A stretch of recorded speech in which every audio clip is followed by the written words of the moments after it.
মৰমৰ ছাত্ৰ-ছাত্ৰীসকল, আজি তোমালোকলৈ লৈ আহিছোঁ আন এখনি ৰচনা।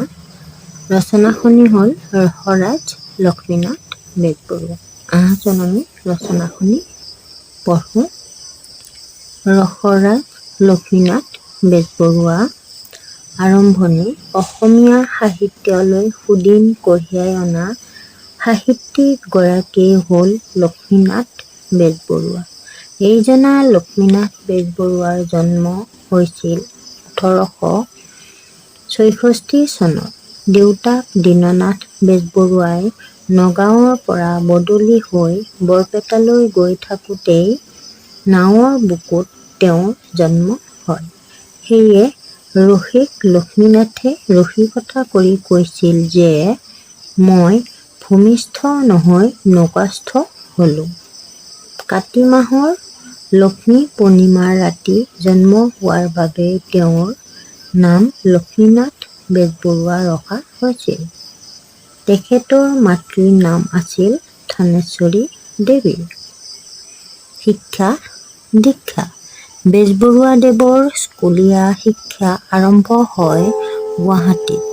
দেউতাকৰ লগত অ'ত ত'ত ঘূৰি ফুৰিব লগা হোৱাত স্কুলীয়া শিক্ষা সাং কৰে শিৱসাগৰত।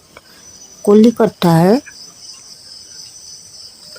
ৰিপন কলেজৰ পৰা তেওঁ BA আৰু MA পাছ কৰে আৰু তাতেই আইন পঢ়িবলৈ লয়। কিন্তু আইন পৰীক্ষাত পাঠ্যক্ৰমৰ বাহিৰৰ পৰা প্ৰশ্ন কৰাৰ বাবে পৰীক্ষাত নবহি সিমানতেই আনুষ্ঠানিক শিক্ষা শেষ কৰে। বেজবৰুৱাৰ সাহিত্যিক জীৱন: কলিকতাত পঢ়ি থকা অৱস্থাত চন্দ্ৰকুমাৰ আগৰৱালা আৰু হেমচন্দ্ৰ গোস্বামীৰ লগত লগ লাগি অসমীয়া ভাষাৰ উন্নতি সাধিনী সভা নামে এখন সভা স্থাপন কৰে। এই সভাৰ মুখপাত্ৰ হিচাপে ১৮৮৯ খ্ৰীষ্টাব্দত তেওঁলোকে জোনাকী নামৰ এখন আলোচনী উলিয়ায়। চন্দ্ৰকুমাৰ আগৰৱালা আছিল তাৰ সম্পাদক আৰু বেজবৰুৱা আছিল উদ্যোক্তা। বেজবৰুৱাদেৱে সাহিত্যৰ এটা ভাগো হাত নিদিয়াকৈ থকা নাছিল। তেওঁৰ একমাত্ৰ কবিতা পুথি হ'ল কদমকলি, লিটিকাই, নোমল, পাচনি, চিৰপতি, নিকৰপতি আদি আছিল তেওঁৰ প্ৰহসন। জয়মতী, কুঁৱৰী, বেলিমাৰ, চক্ৰধৰ সিংহ আদি আছিল তেওঁৰ গহীন নাটক। সাধুকথাৰ কুকি, সুৰভি আছিল তেওঁৰ একমাত্ৰ উপন্যাস। তেওঁৰ দ্বাৰা ৰচিত চিন্তামূলক গ্ৰন্থ হ'ল ভগৱত কথা, তত্ত্বকথা আদি। বেজবৰুৱাৰ ৰচনা ভংগী আছিল সাধাৰণ কথাকো ৰসাল কৰিব পৰা বিধৰ। সেয়ে তেওঁক ৰসৰাজ উপাধিৰে বিভূষিত কৰা হৈছিল। তেওঁ নিজেও সাহিত্য ৰচিছিল আৰু আনকো উদগনি দিছিল। বেজবৰুৱাৰ ব্যৱসায়: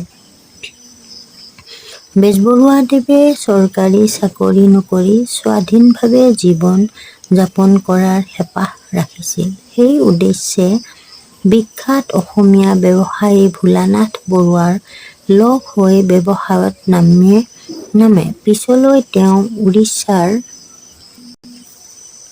সম্বলপুৰলৈ গৈ নিজাকৈ কাঠৰ ব্যৱসায় কৰিবলৈ লয়। সেইবাবে তেওঁ লিখিছে, কলম এৰি হাতত কুঠাৰ লৈ সম্বলপুৰৰ হাবিত সোমালো। বেজবৰুৱাৰ সংসাৰ: বেজবৰুৱা বংগদেশৰ বিখ্যাত ঠাকুৰ পৰিয়ালৰ কন্যা প্ৰজ্ঞা দেৱীক বিয়া কৰাইছিল। তেওঁৰ তিনিজনী ছোৱালী আছিল, সুৰভি, ৰত্না আৰু অৰুণা। সুৰভিৰ অকালতে মৃত্যু হোৱাত বেজবৰুৱাদেৱে সুৰভি নামেৰে এখন পুথি লিখি উলিয়াইছিল। সামৰণি: বেজবৰুৱা এজন আশাবাদী আৰু দেশপ্ৰেমিক লোক আছিল। সমাজৰ দোষ ত্ৰুটি আঁতৰাই তেওঁ এখন নতুন সমাজ গঢ়াৰ আশা কৰিছিল। ১৯৩৮ খ্ৰীষ্টাব্দত ডিব্ৰুগড়ত নিৰ্জনা মহান সাহিত্যিকে চিৰবিদায় মাগে। তেওঁৰ আদৰ্শ আজিও সকলোৰে মাজত জিলিকি আছে। তেওঁৰ আদৰ্শ আজিও সকলোৰে মাজত জিলিকি আছে। ধন্যবাদ।